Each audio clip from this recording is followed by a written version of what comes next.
함께합니다.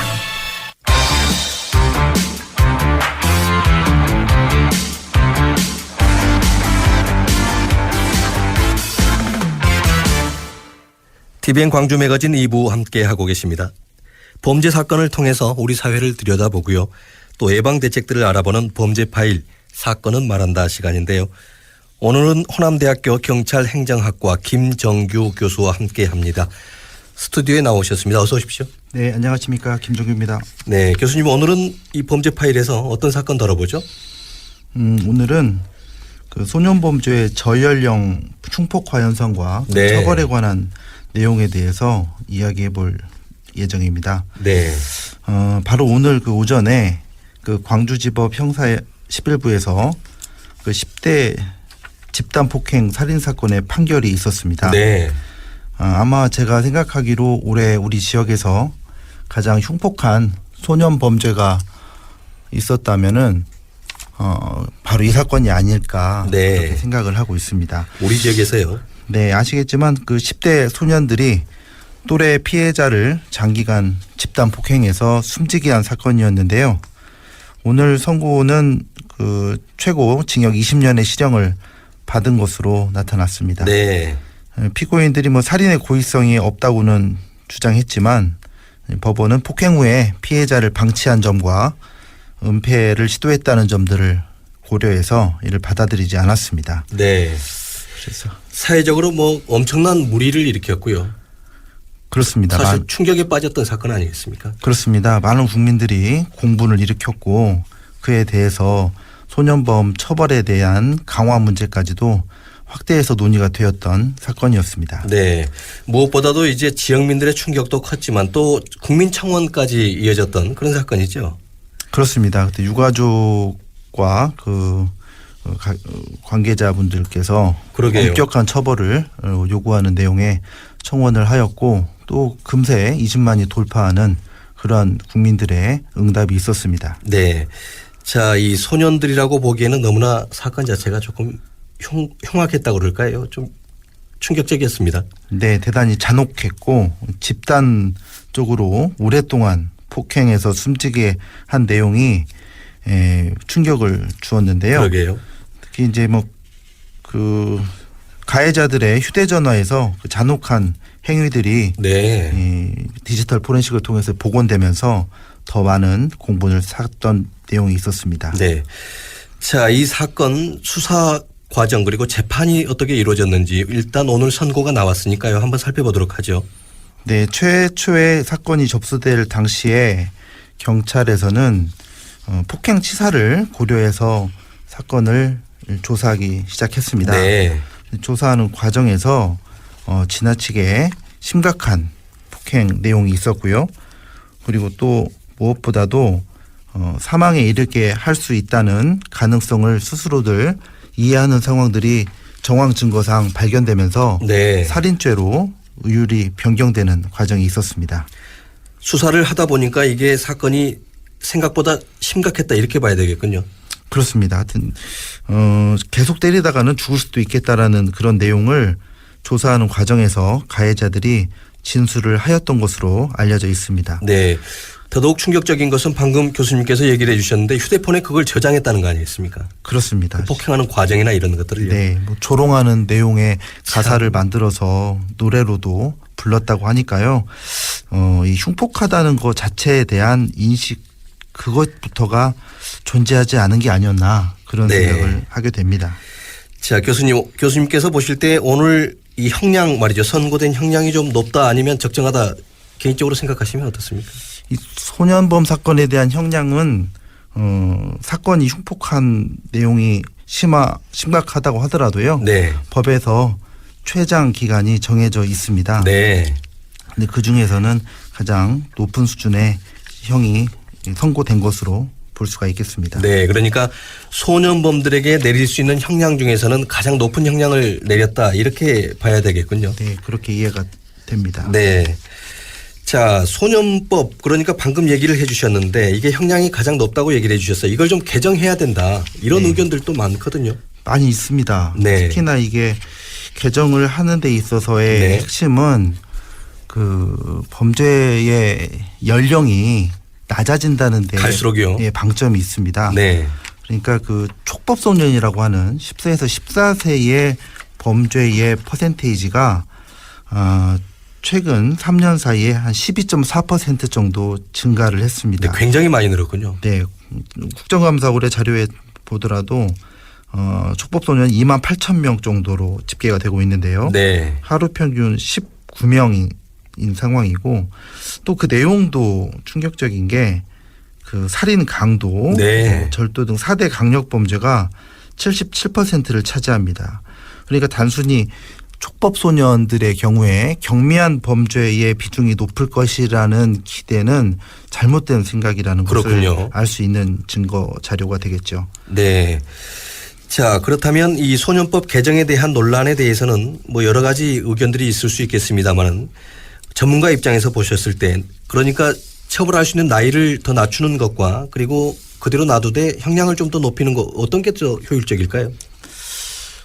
그 문제에 대해서 어떤 하나의 입장을 선택하기에 이전에 네. 고려해야 될 사항들이 과연 우리가 그 청소년들을 대하는 태도가 범죄 자체에 집중할 것이냐, 그렇지 않으면 청소년이라는 것을 감안하는 걸 전제로 해서 접근할 것이냐, 네. 그 문제부터 시작이 되어야 됩니다. 근데 기본적으로 소년법은 그 법의 제정의 목적에 나와 있는 것은 소년이 건전하게 성장하도록 돕는 것을 목적으로 하고 있습니다. 네. 그래서 그 어떻게 보호해 준다는 처벌보다는요. 네, 기회를 주겠다는 의도인데요. 그러니까 민사적으로 잠깐 관점을 옮겨 보면 손님이 접시를 깨뜨렸을 때 그 손님이 성인인가 청소년인가에 따라서 배상을 달리하는 규양이 우리 저변에 존재하고 있지 않습니까? 네. 마치 그런 것처럼 이 청소년을 인식하고 처벌을 고려하는 그러한 방식들에 대해서 충분한 더 많은 논의가 있어야 된다는 건데요. 특히 이거를 저는 그 과학적인 근거를 가지고 접근해 볼 필요가 있다는 생각을 하고 있습니다. 네. 특히 최근에 그 뇌에 대한 연구가 아주 그 자세하게 진행이 되는 상황에서 청소년의 뇌 구조가 성인에 비해서는 미성숙했다는 증거들이 상당히 많이 더 나타나고 있습니다. 네. 그 뇌에 관한 대중 도서 중에서 데이비드 이글먼이라는 사람이 쓴 브레인이라는 책이 있습니다. 도서 출판 해나무에서 나왔는데요. 이 책에 보면 청소년의 앞쪽 앞니마옆 피질의 활동이 상당히 성인에 비해서 활발하고요. 그런 것 때문에 더 많은 쾌락을 추구한다거나 위험을 감수하는 그런 현상들이 나타날 수밖에 없다는 네. 주장을 하게 됩니다. 네. 그러니까 청소년은 뭐 반항하는 그러한 태도들이 단순한 심성이 아니라 어쩌면 불가피한 그런 신경학적 변화가 만들어낸 내용이다라고 볼 수도 있겠는데요. 네. 그렇다면 이러한 청소년의 저연령화 범죄 문제를 질병으로 보고 치료 형태로 접근하는 것이 더 바람직하지 않을까 네. 하는 생각을 떨쳐버리기는 어렵습니다.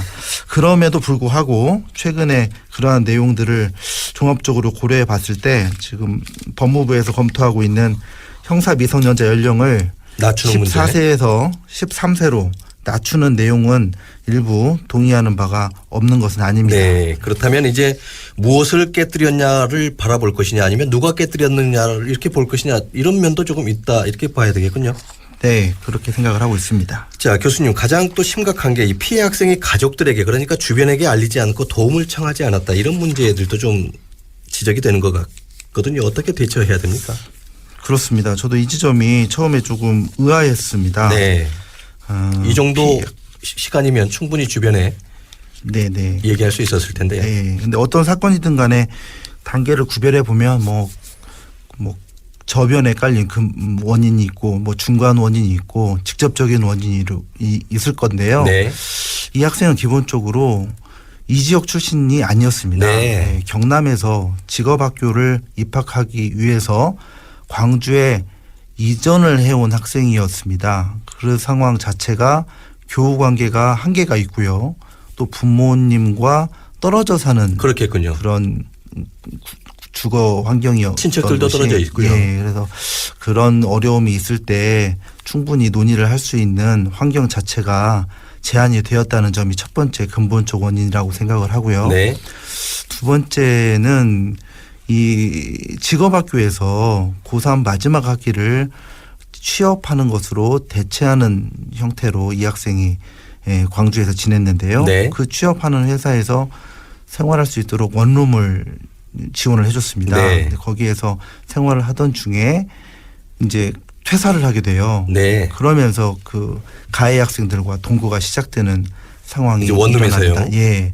근데 그 지점에서 그 가해가 시작될 때 이게 이제 소위 말하는 그 무력화되는 현상이 있습니다. 네. 워낙 충격이나 이런 폭행들에 자주 노출이 되다 보면 본인 스스로가 좀 나약해지는 모양이죠. 그 무기력한 내용 자체가 이렇게 학습이 되는 거거든요. 네. 그러니까 마틴 셀리그만이라는 사람이 학습된 무기력이라는 개념을 주장한 바가 있는데요.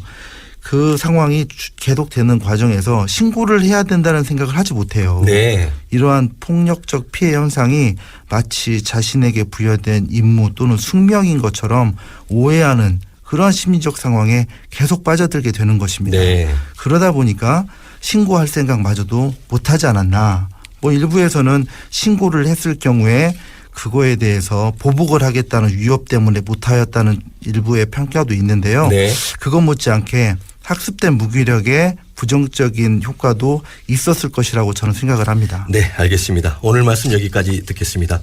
감사합니다. 네, 감사합니다. 지금까지 호남대 경찰행정학과 김정규 교수와 함께 얘기 나눠봤습니다. 신속 정확한 30분 교통정보는 최원영 캐스터가 전합니다. 네, 이 시각 우치로 향하신다면 참고하실 작업 구간이 있습니다. 우치 사거리에서 대신파크 방향으로 중간 지점 가장자리차로 막고 상수도 보수하는 작업하고 있습니다. 북구청 사거리에서 전남대학교 후문으로 향하는 길 신호 2번의 대기 더 필요하겠고요. 무진대로 광천 1교에서 광천 사거리 방향으로 정체 계속되고 있습니다. 용화로 하남 홈플러스에서 성심병원 방향으로 역시 차간골이 몰고 정체되고 있다고 이중호 문재춘 그리고 한역통신원 알려왔고요.